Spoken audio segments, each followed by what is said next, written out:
अस्सलाम वालेकुम viewers. Army chief साहब की तकरीर को जनाब बढ़ा चढ़ा कर पेश किया जा रहा है और हर तरह से उसको ये शो करवाने की कोशिश की जा रही है कि आर्मी चीफ साहब जो है वो शेर की तरह धाड़े हैं और जो उनके मुखालफीन हैं, यानी कि आप कह सकते हैं जो समझ लें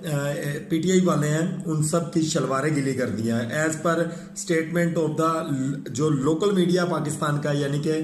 पाकिस्तान के अंदर जितने भी हमारे मीडिया एंकर्स हैं इस वक्त, वो तमाम तर आर्मी चीफ की इस तकरीर को लेकर इमरान खान साहब और उनके कारकुनान को एक वार्निंग करार दे रहे हैं कि आर्मी चीफ साहब ने इन तमाम तर शर पसंदों को, दहशत गर्दों को एक वार्निंग दी है और इसके बाद जो है वो डंडा फेरा जाएगा। अब आप लोग इस चीज़ का फैसला करें या कमेंट्स करें प्लीज़ कि क्या जो तकरीर आर्मी चीफ साहब ने की है उसके ऊपर आर्मी चीफ साहब को क्रेडिट देना चाहिए या फिर ये एक फेक तकरीर थी।